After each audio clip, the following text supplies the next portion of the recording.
प्रभु यीशु मसीह के नाम में आप सभी को जय मसीह। आप सभी का स्वागत है प्रतिदिन के वचन में। और आज का वचन लिया गया है यूहन्ना अध्याय 4 वचन 23 से, जहां पर यीशु मसीह उस साम्र स्त्री से इस प्रकार कहते हैं, परंतु वह समय आता है, वरन अब भी है, जिसमें सच्चे भक्त पिता की आराधना आत्मा और सच्चाई से करेंगे, क्योंकि पिता अपने लिए ऐसे ही आराधकों को ढूंढता है। आमीन। प्रभु इस वचन के पढ़े और सुने जाने के द्वारा हम सभी को आशीष दे। मेरे प्रियो, यहाँ पे हम देख सकते हैं साम्र स्त्री को, जो ये सोचती थी कि उसके दादा, उसके परदादा, यहाँ तक कि उसके पूर्वज जिन्होंने उस पहाड़ पर परमेश्वर की आराधना की, वही सच्चा परमेश्वर है। और उधर यहूदी जो सच्चे परमेश्वर की आराधना यरूशलेम में किया करते थे।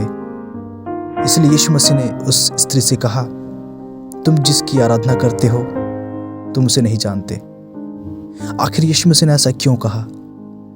मेरे प्रियो, क्योंकि हमारा पिता परमेश्वर सिर्फ एक किसी पहाड़ या किसी एक स्थान का परमेश्वर नहीं है, बल्कि हमारा परमेश्वर वह है जिसने इस पूरे संसार की सृष्टि की। हमारा परमेश्वर किसी एक स्थान से जुड़ा हुआ नहीं है, बल्कि हमारा परमेश्वर सर्वव्यापी है। मेरे प्रियो, इसलिए यीशु मसीह ने कहा उस स्त्री से कि तुम जिसकी आराधना करते हो उसे तुम नहीं जानते। लेकिन क्या यहूदी सही हैं? क्या सच्चे परमेश्वर की आराधना सिर्फ यरूशलेम में ही हो सकती है? नहीं मेरे प्रियो, यहाँ यीशु मसीह कहते हैं सच्चे भक्त पिता की आराधना आत्मा और सच्चाई से करेंगे। यीशु मसीह ने यह नहीं कहा कि सच्चे भक्त पिता की आराधना यरूशलेम में करेंगे या गिरिजिम की पहाड़ियों पर करेंगे, बल्कि सच्चे भक्त परमेश्वर की आराधना आत्मा और सच्चाई में करेंगे। मेरे प्रियो, फर्क नहीं पड़ता आप कहाँ हैं, फर्क नहीं पड़ता आप किस अवस्था में हैं, परमेश्वर की आराधना आप कहीं भी कर सकते हैं। परमेश्वर ने आपको अधिकार दिया है, परमेश्वर ने आपको अधिकार दिया है प्रभु यीशु में, कि आप उसकी आराधना सच्चाई से करने पाए।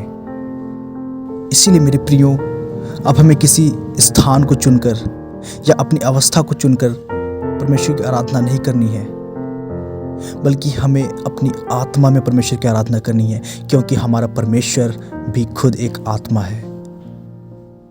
और क्योंकि वह सच्चाई है, क्योंकि वह हमारा सच्चा परमेश्वर है, इसलिए हम उसकी आराधना सच्चाई से करने पाएं। आइए प्रार्थना करें। धन्यवाद पिता परमेश्वर सुंदर समय के लिए। पिता, सचमुच धन्यवाद करता हूं मैं प्रभु यीशु मसीह के लिए, जिसके लहू के द्वारा आपने हमें छुड़ाया।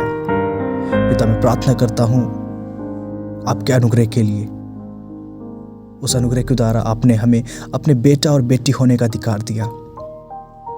और पिता, आपने यह अधिकार दिया कि हम आपकी आराधना आत्मा और सच्चाई में करने पाएं। पिता, मदद कीजिए हमें आपके वचनों पर चलने में। पिता, मदद कीजिए कि हम आपकी आत्मा की अगुवाई में चलने पाएं। धन्यवाद पिता परमेश्वर। प्रार्थना प्रभु यीशु मसीह के नाम से मांगता हूँ, सुने और इसका उत्तर हमें दे।